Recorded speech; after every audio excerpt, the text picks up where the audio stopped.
மாவட்டம் ஈச்சனாரியில் உள்ள கற்பகம் பல்கலைக்கழக சேக்கிழார் அரங்கில் இன்று ஆகஸ்ட் 26 இளைஞர் நலன் மற்றும் விளையாட்டு மேம்பாட்டுத்துறை தமிழ்நாடு விளையாட்டு மேம்பாட்டு ஆணையம் சார்பில் 2025 ஆண்டிற்கான தமிழ்நாடு முதலமைச்சர் கோப்பைக்கான மாவட்ட அளவிலான விளையாட்டுப் போட்டிகள் துவங்கியது. இந்நிகழ்வில் கோவை நாடாளுமன்ற உறுப்பினர் முனைவர் கணபதி ராஜ்குமார், மாவட்ட ஆட்சித்தலைவர் பவன்குமார் கிரியப்பனவர் இணைந்து தொடங்கி வைத்தனர். இதில் மாநகராட்சி மேயர் ரங்கநாயகி ராமச்சந்திரன், மாநகராட்சி ஆணையாளர் சிவகுரு பிரபாகரன் உட்பட பல்வேறு அதிகாரிகள், கல்லூரி நிர்வாகிகள், ஆசிரியர்கள் கலந்து கொண்டனர்.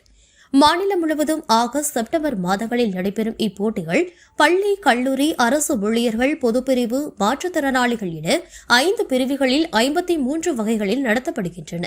கோவையில் நேரு விளையாட்டு அரங்கம், மாநகராட்சி மைதானம், ஸ்ரீ கிருஷ்ணா கல்லூரி, சங்கரா கல்லூரி, குமரகுரு தொழில்நுட்ப கல்லூரி, CMS கலை அறிவியல் கல்லூரி, கற்பகம் பல்கலைக்கழகம், பாரதியார் பல்கலைக்கழகம், தியாகி ராமசாமி நினைவு பள்ளி, வேளாண்மை பல்கலைக்கழகம், வனக்கல்லூரி, கௌமாராலயா மடாலயம், அரசு தொழில்நுட்ப கல்லூரி, ராமகிருஷ்ணா வித்யாலயா பள்ளி உட்பட 13 இடங்களில் ஆகஸ்ட் 26 முதல் செப்டம்பர் 10 வரை போட்டிகள் நடைபெறுகின்றன.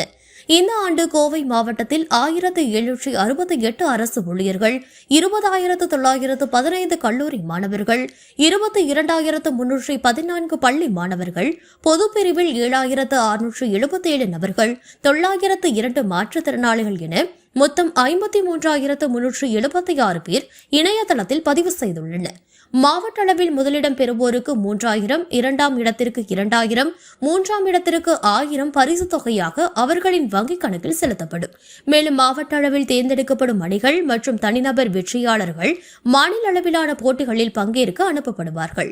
மாநில அளவிலான முதலிடம் பெறுபவர்களுக்கு 1 லட்சம், 2ஆம் இடத்திற்கு 75,000, 3ஆம் இடத்திற்கு 50,000 பரிசுத் தொகை வழங்கப்படும் என்பது குறிப்பிடத்தக்கது.